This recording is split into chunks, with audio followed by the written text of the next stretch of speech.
کانال آوای داستان. معرفی جورج مارتین. جورج آر مارتین با نام کامل جورج ریمورد ریچارد مارتین توی سپتامبر 1948 توی نیوجرسی آمریکا به دنیا اومد. پدرش ریمورد کالینز مارتین و مادرش مارگارت برادی مارتین نام داشت. اونا یه خانواده 5 نفره بودن و جورج مارتین 2 خواهر کوچکتر از خودش به نامهای دارلین و ژانت داشت. خانواده مادری اون تجار ثروتمندی بودن، اما تجارت بزرگشون رو توی دوران رکود اقتصادی از دست دادن. مارتین توی نزدیکی محل زندگیش به مدرسه میرفت. وقتی که بچه بود، زندگیش به مسیر خونه و مدرسه محدود میشد. همین موضوع اونو ترغیب کرد تا دوست داشته باشه به سراسر دنیا سفر کنه و تجربیات متفاوتی رو به دست بیاره. با این حال، از اونجایی که چنین امکانی نداشت، تصمیم گرفت به دنیای کتاب‌ها روی بیاره و به یک کتابخونه حرفه‌ای تبدیل بشه. اولین شغل مارتین نوشتن داستان بود. توی همون دوران کودکی داستان مینوشت و اونو به بچه‌های همسایه‌ها میفروخت. لاک‌پشتایی که توی خونه‌شون داشت از شخصیت‌های ثابت داستان‌های اون بودن که البته خیلی زودم می‌مردن. همین موضوع بهونه‌ای به اون داد تا داستان لاک‌پشت‌ها و ماجراهای کشته شدن اونا رو به ماجرای توطئه‌های شوم لاک‌پشت‌ها علیه همدیگه تبدیل کنه. عادت شروع کردن داستان‌های بی‌پایان و تموم نکردنشون در تمام عمر با مارتین موند، چرا که داستان‌ها زمانی که روی کاغذ می‌اومدن اونطوری که اون دلش می‌خواست پیش نمی‌رفتن. در طول سال‌های دبیرستان مارتین به یکی از طرفداران حرفه‌ای کتاب‌های کمیک تبدیل شد. اون به کتاب‌های 4 شگفت‌انگیز خیلی علاقه داشت. جورج مارتین همچنین اعلام کرده بود که استنلی، خالق کتاب‌های کمیک و شخصیت‌های دنیای مارول کامیکس، بیشترین تأثیر ادبی رو روی اون گذاشته، حتی بیشتر از ویلیام شکسپیر و تالکین. زندگی شخصی و تجربه‌های مارتین. جورج مارتین توی سال 1970 از دانشگاه توی رشته روزنامه‌نگاری فارغ التحصیل شد. توی اون دوران با لیسا تاتل، نویسنده کتاب‌های علمی تخیلی و فانتزی، در ارتباط بود. اون توی یک کنفرانس مربوط به ژانر علمی تخیلی با گیل برنیک آشنا شد. اونا توی سال 1975 ازدواج کردن و توی سال 1979 از همدیگه جدا شدن. جورج مارتین بعد از جدایی از همسر اولش به سانتافه توی نیو مکزیکو نقل مکان کرد.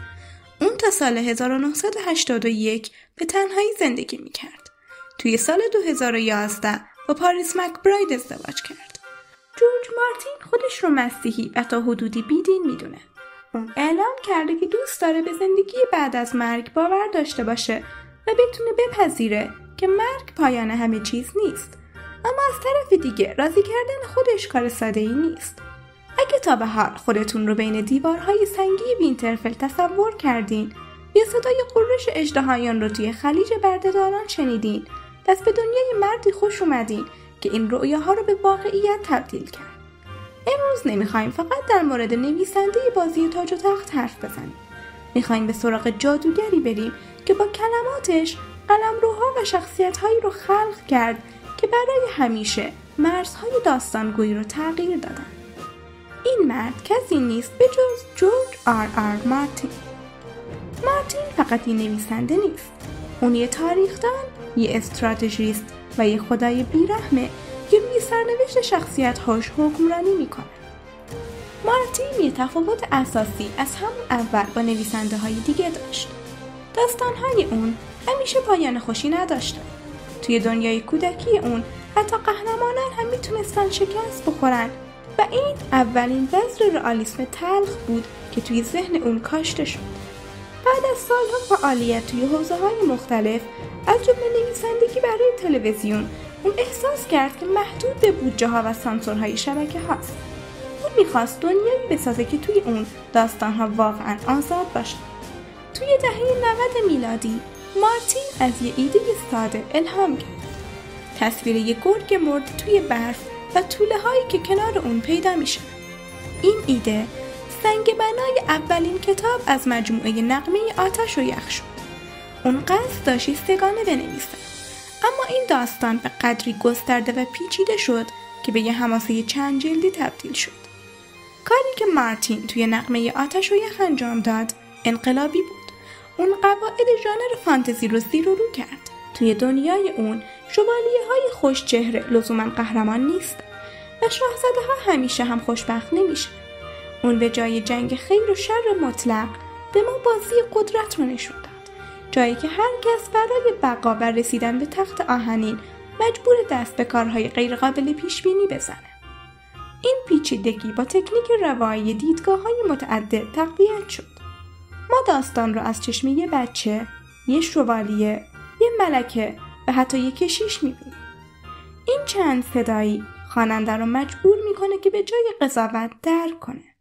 ما میفهمیم که چرا جیمی لنیستر، سرسی و حتی تیریون اونطوری که هستن رفتار میکنن. میراث مارتین تنها توی شخصیت پردازی های پیچیده خلاصه نمیشه. اون یه تاریخ دانه. دنیای وستروس با تمام تاریخچه های طولانی، خاندان های باستانی و جنگ های گذشتهش به طرز شگفت‌آوری واقع گرایانه به نظر میرسن. مارتین از جنگ‌های تاریخی مثل جنگ روزها توی انگلستان الهام گرفته و این تاریخ‌های واقعی رو با عناصر جادویی ترکیب کرده. نتیجه دنیاییه که با وجود داشتن اژدها و مردگان متحرک به طرز دردناکی شبیه به دنیای خودمونه. اون به ما یاد داد که هیچ قدرتی جاودانه نیست و هیچ قهرمانی شکست ناپذیر نیست. اون اژدهای ایدئالگرایی رو کشت و به جای اون واقعیت سخت و بیرحمانه رو روی تخت نشوند.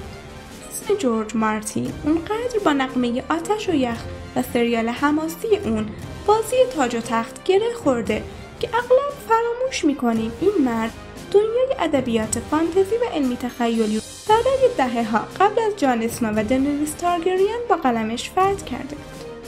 مارتین تنها خالق وستروس نیست، اون یه جهان سازه که قلمش سیارات دوردست، موجودات بیگانه و حتی تاریخ‌های جایگزین رو به وجود آورده.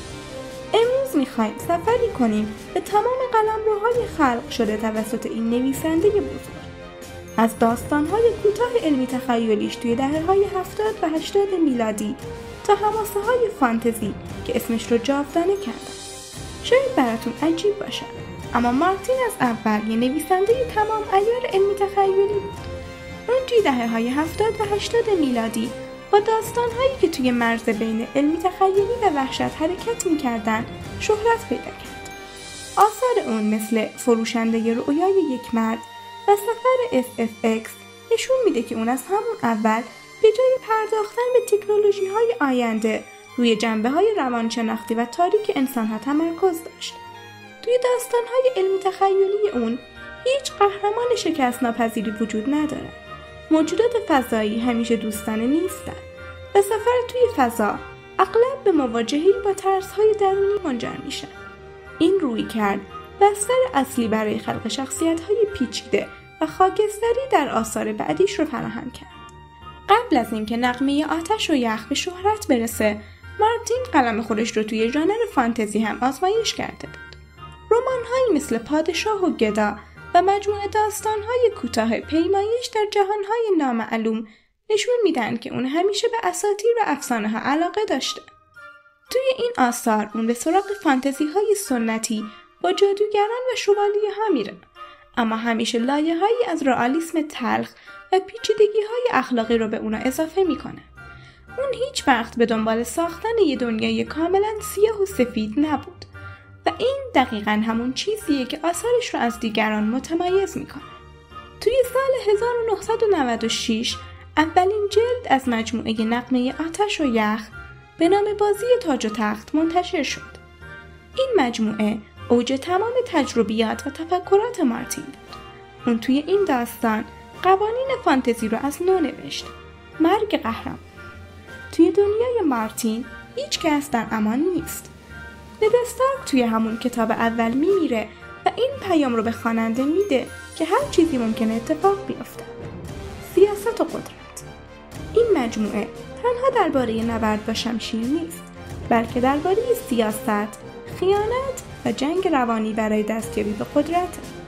شخصیت‌های خاکستری.